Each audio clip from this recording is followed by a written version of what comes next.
දැන් යම් කිසි දෛශික දෙකක් එකම දිශාවට තියෙනවා.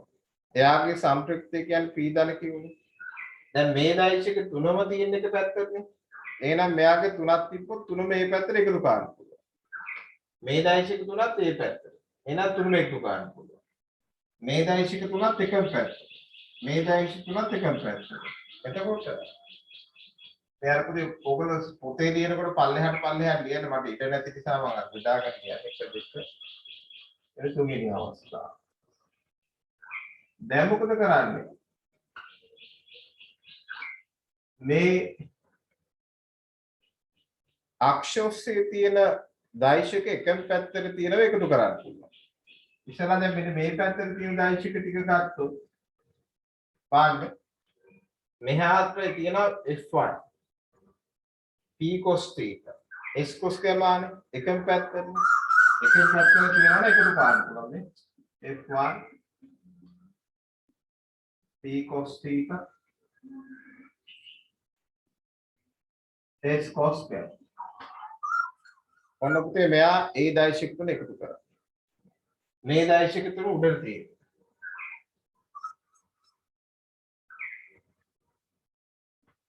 මෙයා f2 p sin theta q sin alpha ඒ තුනක් උඩට එකතු කරන්න පුළුවන්. බලන්න මෙහාට තියෙන මොනවද? මේ තුන එකතු කරන්න පුළුවන්. මෙයා f3 ධන q cos alpha ධන r cos theta මෙන්න පුතේ මේ තුන එකතු කරා. දැන් පල්ලෙහාටත් එකක් තියෙනවනේ එකම පැත්තට. ඒ තුනත් එකතු කරන්න පුළුවන්. මෙයාට f4 r sin theta s sin right. දැන් අපි ආනන්දික දෛශික ටික අක්ෂය ඔස්සේ විභේදනය කරගත්තා. අක්ෂය ඔස්සේ තියෙනවා එකට එකතු කරා. දැන් ඊළඟට දැන් අපි දන්නවනේ මෙයාගේ දැන් දෛශික දෙකක් ප්‍රතිවිරුද්ධ දිශාවට තියෙනවා නම් මෙහෙම මෙහාට p නම් මෙහාට q නම් p විශාල නම් q ට වඩා සම්ප්‍රයුක්තය කියන්නේ පීර්ණ q සූත්‍රයක් කියලා මම ගත්තානේ. වැඩි එකෙන් අඩු එක අඩු කරන්න. එහෙනම් පුතේ අපි හිතුවොත් මේ දෛශිකයේ වැඩි මේ දෛශිකයේ අඩු නම් මේ දෙක ප්‍රතිවිරුද්ධනේ. මෙයාගේ මෙයා අඩු කරන්න. මේ දෛශිකයේ වැඩි නම් මේ දෛශිකය අඩු නම් මෙයාගේ මෙයා අඩු කරන්න ප්‍රතිවිරුද්ධ නිසා. ඒ නිසා මෙන්න මේ x අක්ෂයේ හෝ y අක්ෂයේ ඔස්සේ තියෙන බල පද්ධතිය දැන් මෙන්න මෙහාට තියෙන දෛශිකය මට ගන්න පුළුවන් f2 ධන p sin theta ධන q sin alpha වලින් අඩු කරන්න ඕන මෙන්න මෙයා f4 r sin theta s sin මේ දිශාවට තියෙන මෙයාගෙන් මෙයා අඩු කරනවා f1 ධන p cos theta ධන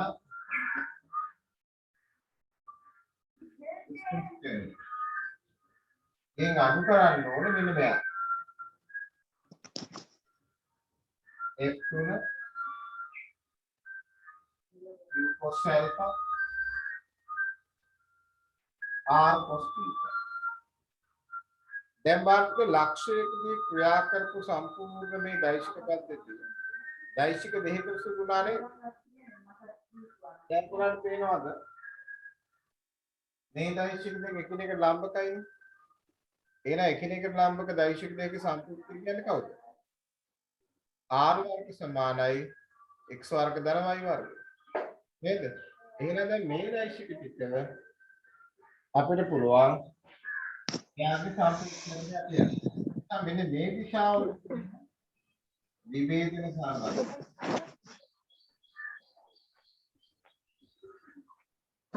අපි x සමාන x. එන මේ දිශාවට තියෙන විභේද සමාන y ලෙස ගත්තොත් අපිට මෙයා සම්ප්‍රයුක්තය හා දිශාව අපිට ගන්න පුළුවන්. ඒක ලියන්න තියෙන බෝඩ් එකේ ටිකක් පිළිබඳේ. ඒක මම වෙනම දැන් මේක තාත් සුදු කිරීමක් තියෙනවා. ඔන්න දැන් අපි ගිහිසත් ඉගෙන ගත්තේ ලක්ෂයකදී ක්‍රියා කරන තනි දෛශිකයක් විභේදනය කරගන්නට. අද අපි ලක්ෂයකදී ක්‍රියා කරන දෛශික පද්ධතියක් ගත්තා. ඒ දෛශික පද්ධතිය මේ වගේ විභේදනය කරලා එයාගේ සම්ප්‍රයුක්තය හා දිශාව ඔය ආකාරයට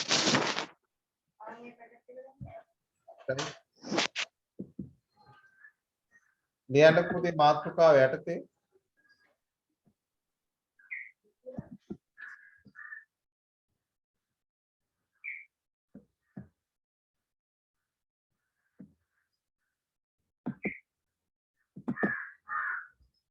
ලියන්න මාතෘකාවේ ලක්ෂයකදී ක්‍රියා කරන දෛශික පද්ධතියක සම්ප්‍රයුක්තය හා දිශාව සීනේ ලියන්න. ඕලක්ෂයේදී ක්‍රියා කරන ලබන ඕලක්ෂයකදී ක්‍රියා කරන ලබන ඕලක්ෂයකදී ක්‍රියා කරන ලබන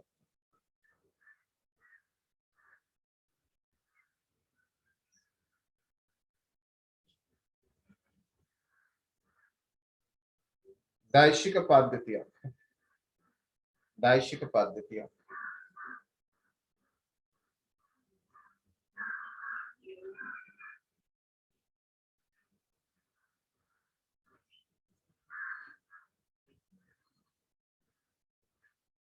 පද්ධතියක සම්ප්‍රයුක්තයේ සොයන ආකාරය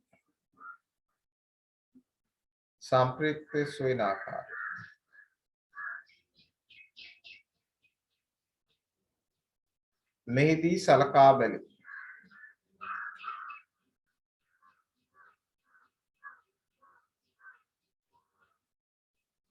එවිට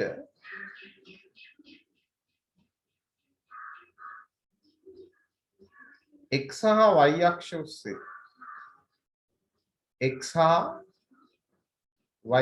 ඔස්සේ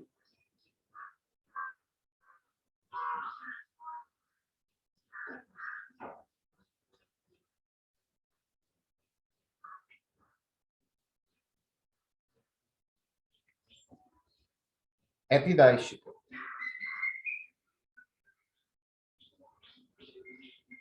විභේදනය නොකරන අතර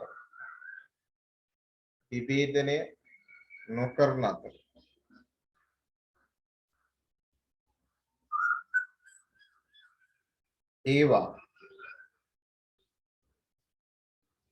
එම අක්ෂ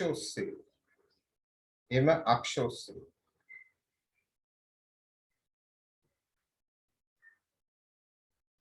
පවතී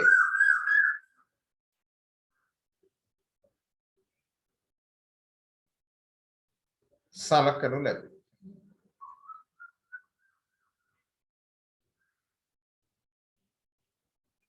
නමුත්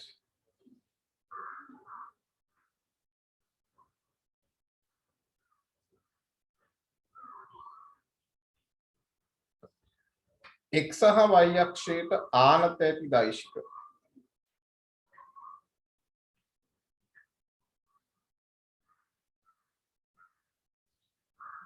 x සහ y අක්ෂ ඔස්සේ ආනත ඇති දෛශික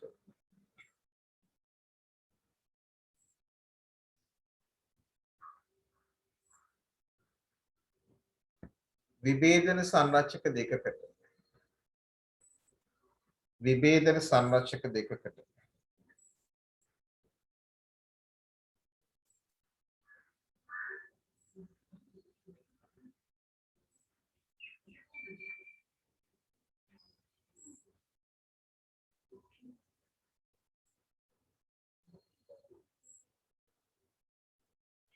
විභේදනය කළ හැක.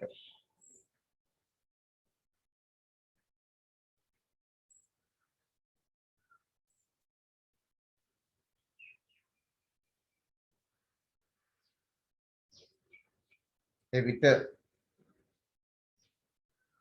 පහත දැක්වෙන පරිදි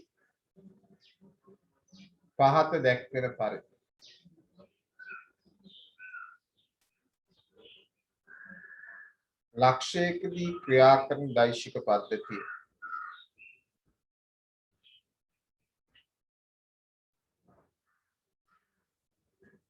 එකිනෙකට ලාම්බක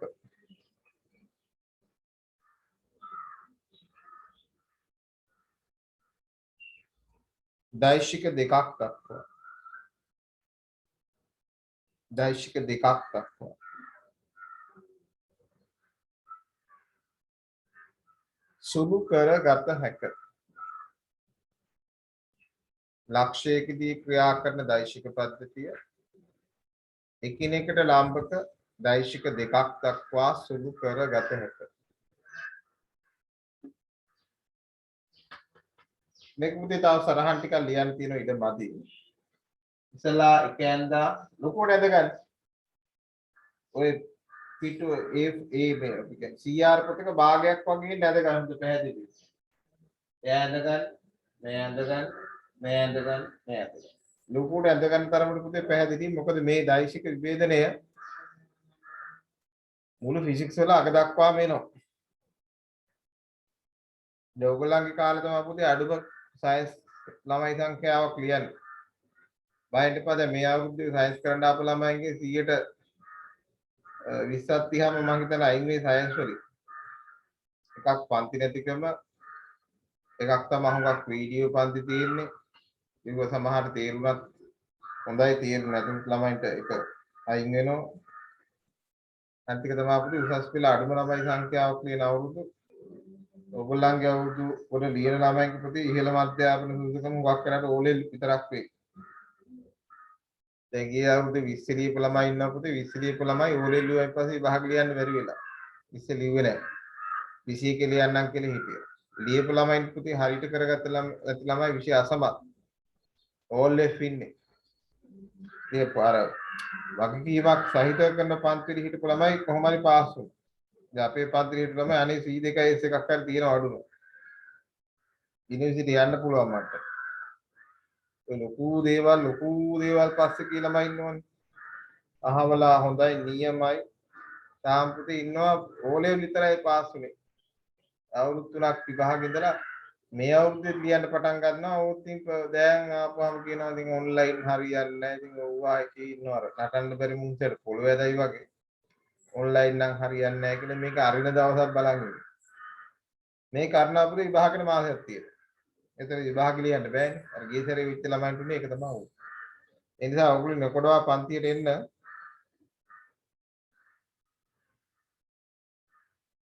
රටේ තත්ත්වය එකයි. ඒ කියන්නේ පාසල් වහලා උපකාරක පන්ති පැවැත්වීම තහනම්. ළමයින්ගේ විභාග පාස් වීමත් තහනම්. ඒක තමයි අවසාන ප්‍රතිඵල. දාගන්න 1 2 3 4 කොහොමද දාගන්න?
ඉවර කට්ටිය අත උස්සන්න.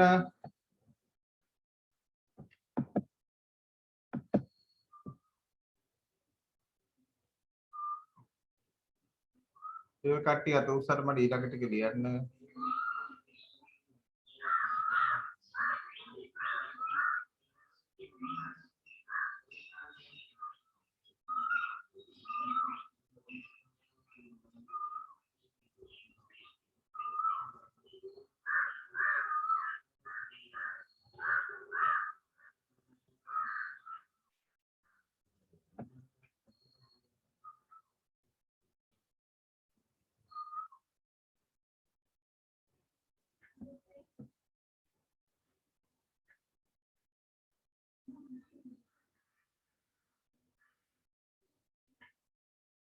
අනිත් කට්ටියත් ඉවරයිද?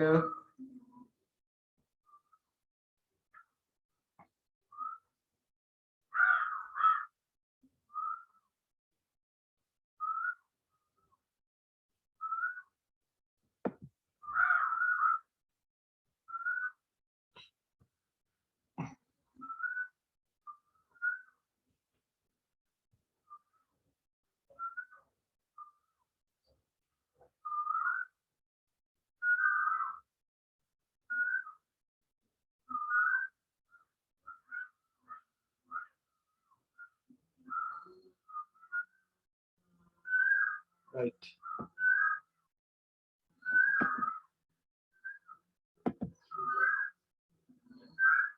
දැන් පුතේ අපිට දැන් ආවනේ මෙයාගේ දැන් ආනතෝපික දෛශික පද්ධතිය මෙයා එකිනෙකට ලම්බක දිශා දෙකකට මෙයා සුළු වුණානේ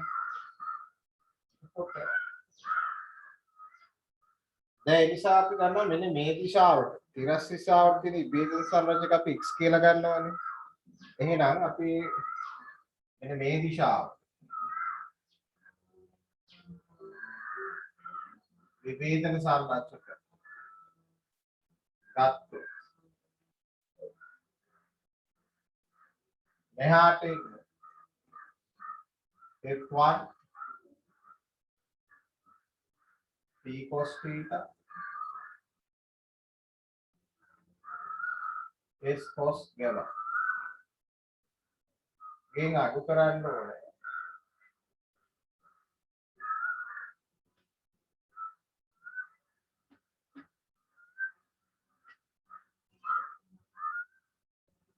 f3 ධන q cos alpha r cos theta දැන් මේක වරහන් අපි ඉවත් කරමු මේ අපි කියන්නේ x කියලානේ f1 p cos theta s cos gamma f3 q cos alpha r cos theta කොටසක් ධන වුණා කොටසක් ඍණ ඊට පස්සේ අපි සිරස් දිශාවට තියෙන විභේදන සංරචක කරා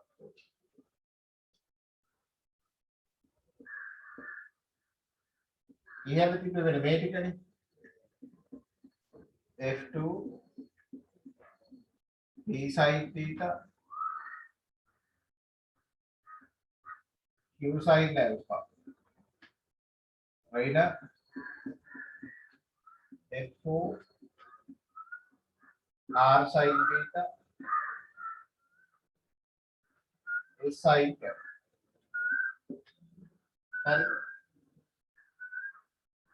ඒකත් මම කරන්නේ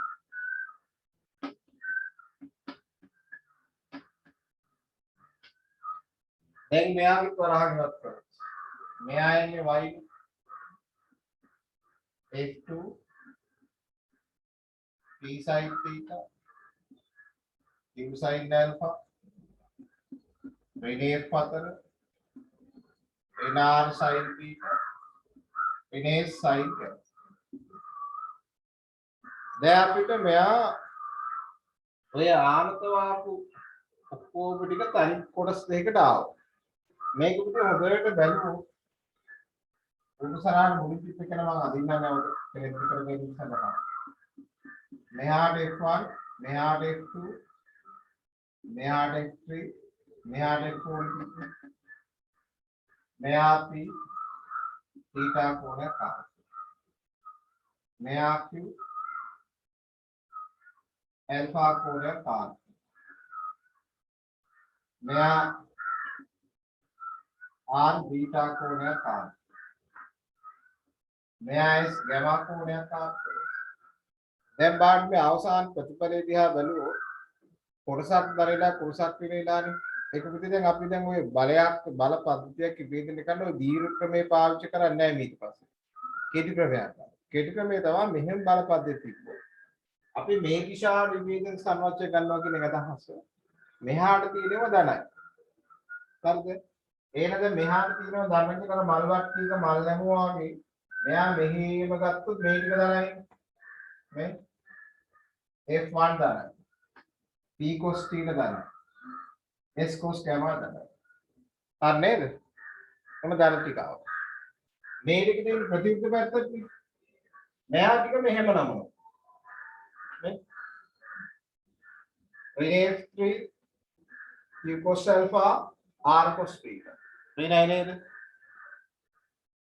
උඩට ගන්නකොට මේ ටික මෙහෙම නම උඩට ඒව දාන්න f2 ධනයි p sin theta ධනයි q sin alpha ධනයි හරි නේද? මේ ටික මෙහෙම නම් ඍණේසු ඍණේස sin gamma ඍණාංශ sin බීටා. හරි නේද? එහෙනම් තනි බල පද්ධතිය තිබ්බොත් අපි මොකද කරන්නේ? මේක දිහා බලාගෙන මෙන්න මේ පියවර එකපාරින් ලියා ගන්න. මේ දිශාවට තියෙන දරණක් එහාට තියෙනවා මෙහෙම කරලා විභේදනය කරගන්න. ප්‍රතිරූප දෙවවා මෙයා මේ පැත්ත විභේදනය කරගන්න. දැන් මොකද වෙන්නේ? උඩට නම් මේ ටික ධනයි මේ ටික ඍණයි.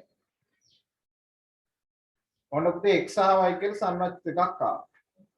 දැන් අපි දන්නවා එකිනෙකට ලම්බක දෛශක දෙකක් තියෙනවා නම් එයාගේ සම්ප්‍රයුක්තය r නම් මේක අපි දිශා අපි මෙයා අපේ ඇල්ෆා කියලා ගමු කමක් නැහැ. සමසූත්‍ර නිසා r වර්ග කියන්නේ x වර්ග ධන වර්ගය. සම්ප්‍රයුක්තය හොයන්න පුළුවන්. සම්ප්‍රයුක්තයේ දිශාව කියන්නේ y බෙදීම x නේද? ඔන්නකොට එකිනෙකට ආනත දෛශික පද්ධතියක් තිබ්බා. ඒගොල්ලෝ විභේදනය කරලා අපි සම්ප්‍රයුක්තය දිශාව ගත්තා. දැන් මේක අපි දැන් ලොකු ගානක් ලෙස පේනවක දැන් ඔය මම පියවර කීපයක් කරලා පෙන්නපු නිසා දැන් අපි සංඛ්‍යා උදාහරණ කීපයක් කරන වඩා පහසුවෙන් මේක අවබෝධ කරගන්න පුළුවන්. right? දාගන්න මේකෙන් පල්ලෙහාට මේක ඕනේ නැහැ. ඒක උඩ දිනනවනේ පල්ලෙ. මම ඒක අර පැහැදිලි කර ගැනීම සඳහා පෙන්නනවා. දාගන්න බලන්න සටහන්